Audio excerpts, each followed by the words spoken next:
जय हिंद दोस्तों, आज की बात न्यूज पर एक बार फिर से स्वागत है। धाम से हमारे ब्रह्मचारी जो हमारे इस वक्त हनुमानगढ़ी से पधारे हुए मेला पंचाल घाट में पधारे हुए, क्या कहना चाहेंगे कल्पवास यहाँ पर कैसा लग रहा है? इस वक्त फर्रुखाबाद के अंदर है आज। जी, आज हम 16 वर्ष के समय से आ रहे हैं। लगभग हमें 16 वर्ष हो गए यहाँ आते हुए। जी, अयोध्या हनुमानगढ़ी से हम जुड़े हैं और श्री 1008 बाबा केदारदास पट्टी हरिद्वारी हनुमानगढ़ी अयोध्या से हम शिष्य हैं और यहाँ लगभग 16 वर्षों से हम आ रहे हैं कल्पवास करने माँ भागीरथी के पावन तट पे। और बहुत ही सुंदर, सुगम और सुरम्य यहाँ लगता है, क्योंकि अंत कहीं तपस्या करो तो उसका फल यहाँ उससे ज्यादा अधिक मिलता है। ये तपस्थली है, गंगा तीर्थ सबसे बड़ा तीर्थ कलयुग में माना गया है, लेकिन यहाँ पर का किया हुआ पाप और पुण्य ये अक्षय होता है, ये कटता नहीं। अगर आपने पाप किया तो वो भी अक्षय हो जाएगा, अगर पूर्ण किया वो भी अक्षय हो जाएगा। तो परिस्थिति जो इस टाइम मेले के अंदर चल रही है, संत महात्माओं के द्वारा राजनीति को लेकर के, वो चाहे संत महात्मा हो, कहीं ना कहीं कोई तप ज्ञान के लिए आते हैं, तो कहीं ना कहीं मनोरंजन केंद्र, कहीं हमारा तो विचार अपना विचार है। जैसे शिव ने कहा था देवताओं से कि ये मेरा विचार है, उमा कहूं मैं अनुभव अपना, सत हरि भजन जगत सब सपना।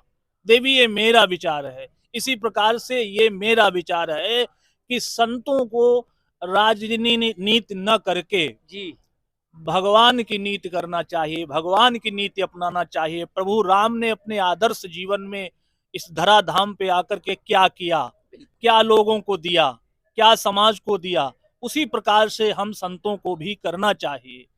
हाँ, तो भगवत कृपा से हम यही सभी संतों के चरणों में निवेदन करेंगे कि अधिक से अधिक भगवान से अपना लगाव रखें। और हमारे प्रभु ने क्या किया, तो हमारे मर्यादा पुरुषोत्तम भगवान श्री राम जी का मंदिर भी हमारे माननीय महाराज योगी जी, ऐसे परम हमारे आराध्य मोदी जी, जिनके द्वारा हमारी आस्था टिकी थी समस्त हिंदू समुदाय की, जिसको उन्होंने साकार किया, तो हम उनको बारंबार धन्यवाद और उनको नमन करते हैं संत होते हुए।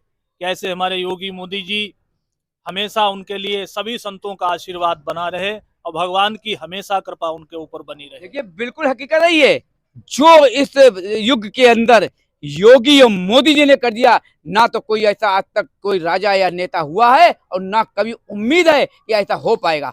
500 साल का इंतजार खत्म हुआ, माला प्राण प्रतिष्ठा हुई, तो आज भी देख लीजिए पैर रखने को जगह नहीं अयोध्या के अंदर।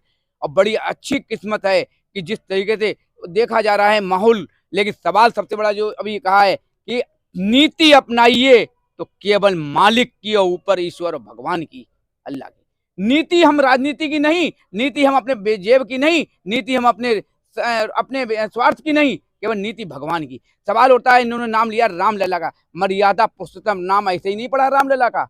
रामचंद्र जी का नाम मर्यादा, कहीं ना कहीं मर्यादा जो है शब्द हम क्यों नहीं ले पाते हैं, कोई बड़े बड़े संत महात्मा क्यों नहीं ले पाते हैं? क्योंकि हम लोग मर्यादा का पालन नहीं करते हैं। मर्यादा का पालन का तिनके से भी तिनका भी अगर हम उसके रगों में कर लेंगे तो ऊपर से ही नहीं, हमारा परिवार ही नहीं, हमारा देश ही नहीं, हमारा विश्व भी सार्थक हो जाएगा। लेकिन हम लोग मर्यादा का नाम कहीं पर सार्थक नहीं कर पाते। केवल हम पूजा पाठ करें, पूजा पाठ करना अपनी जगह पे है, हमारी धर्म आस्था अपनी जगह पे है। सबसे बड़ा कर्म अच्छे कीजिए तो सच्चा करो। सच जी जी। और एक बात हम और कहना चाहते हैं, सर्वप्रथम व्यक्ति को ये सोचना चाहिए, किसी को भी, कि हमारा लक्ष्य क्या है, लक्ष्य क्या हम किस लक्ष्य के लिए निकले हैं, किस लक्ष्य के लिए हमने भगवा ये पहना है। ठीक है, गंगा मैया, देखो रही बात गंगा माँ की, गंगा माँ शरीर की शुद्धि कर सकती हैं जी, लेकिन किसी के आचरण की शुद्धि नहीं कर सकती हैं। क्या बात कही, देख लो, यही चीज मैं कह रहा हूँ कि हम कितने भी पाप कर लें, कर्म अच्छे नहीं, माँ गंगा केवल किस चीज के लिए है? लेकिन माँ गंगा की गोद में हम कल्पवास करने आते हैं, पूजा पाठ करते हैं, गंदगी यहीं डाल रहे हैं। अभी भी वीडियो बनाई तो गौ माता कूड़ा करकट खाने के लिए पड़ी हुई है, हम गौ माता के नाम पर पूजा करते हैं। क्या कहेंगे सर? तो ये हमारे अपने में ही कमी है, अपने में इन कमियों को दूर करें तभी हम ईश्वर के सन्निकट हो सकते हैं। हम अगर गंदगी है हमारे अंदर जी, या कहीं तीर्थ के पर हम करते हैं तो ईश्वर की बंदगी से हम बहुत दूर हैं, कर ही नहीं सकते। एक चीज और है, ये भगवा है, भगवा धारण हर कोई कर लेता है, जी। भगवा धारण का हम क्या करेंगे? मेरी आत्मा तो वह सबसे काली है, हमारी आत्मा शुद्ध नहीं है, तो हम भगवा पहन के क्या करेंगे? भगवा पहनने का मतलब, सफेद पहनने का मतलब कि हम बिल्कुल स्वच्छ और साफ और सुथरे हैं। लेकिन भगवा के नाम को क्यों बदनाम करते हैं? चाहे कोई भी हो, चाहे संत महात्मा हो या एक कोई पब्लिक का आदमी हो, सवाल होता है आत्मा शुद्ध पहले नहीं होगी? एक बात है, भगवान प्रभु राम ने कहा, भ्राता विभीषण, रावण का भ्राता विभीषण मिलने आया, तो विभीषण को भगवान ने बताया, विभीषण ने पहले पूछा, प्रभु आप किन व्यक्तियों को पसंद करते, कैसे व्यक्तियों को? बिल्कुल बिल्कुल। तो भगवान ने कहा, निर्मल मन जन सो मोहि पावा, मोहि कपट छल छिद्र न भावा। ठीक है, जी तो निर्मल वस्त्र से कुछ नहीं होता, भगवान को वस्त्र नहीं पसंद है, जी आपका आचरण, आपका विचार, आपका व्यवहार, हाँ, हमारा क्या होना चाहिए, इस पर ध्यान देना चाहिए। कबीरा मन निर्मल हुआ जैसे गंगा नीर, पीछे पीछे हरि फिरे कहत कबीर कबीर। तो मन निर्मल नहीं है तो कुछ निर्मल नहीं तुम्हारा। अंतःकरण की शुद्धि ईश्वर चाहता, इसीलिए भगवान कृष्ण ने अर्जुन से कहा कि हे पार्थ, तू मुझ में मन वाला हो, मन पवित्र तू कर, मुझ में मन वाला हो, इसीलिए मुझे मन अर्पण कर। यही बात अष्टावक्र जी ने जनक जी से कहा कि हमें मन दो तुम अपना। हाँ, भगवान देखो, भगवान न मंदिर में है, न भगवान मस्जिद में है, न भगवान कहीं तीर्थ में है, भगवान तुम्हारे पास है। पास है, भगवान एक अनुभव का विषय है, अनुभव का विषय। भगवान एक अनुभूति का विषय है। जी हाँ, भगवान, आप जितने ही शुद्ध होंगे, पवित्र होंगे, अंतःकरण आपका शुद्ध होगा, उतना ही आपको भगवान का प्रतिबिंब दिखने लगेगा। देखिए कितनी अच्छी बात कही है। कहावत है, हमने कुछ कहा सवाल तो सवाल पर सवाल कर कितना अच्छा संदेश दिया। भगवान अपनी आत्मा में, अपने मन में होना चाहिए, हमें आस्था कर्म अच्छे होना चाहिए। और ये वस्त्र के नाम पर कितना अच्छा, कोई संत सवाल का जवाब नहीं दे पाया कि ये केवल वस्त्र से नहीं, माँ गंगा शुद्ध अपना शरीर से करती है, लेकिन हमारी आत्मा शुद्ध जब होगी। कहा मानो, कहावत है और गाना निकला हुआ है, मानो तो मैं गंगा माँ हूँ, है ना, बहता पानी। एक पत्थर, एक अभी ईंट उठा लीजिए, अगर हमें आस्था हो जाएगी ये हमारे भगवान है, हम उसको बैठ जाएंगे, तो वास्तविकता हमें वो ईंट हमारा कल्याण करेगी। लेकिन हमें मन, आत्मा सब उसमें लगाना पड़ेगा। तो ये ध्यान रखिए, भारत जी ने बड़ी अच्छी बात कही है, हम भगवान पर मन लगा लेंगे, हम भगवान के में हो जाएंगे, तो हमें किसी चीज की जरूरत ही नहीं है। जो होगा निर्मल मन जब ही होगा जब हम भगवान में होंगे।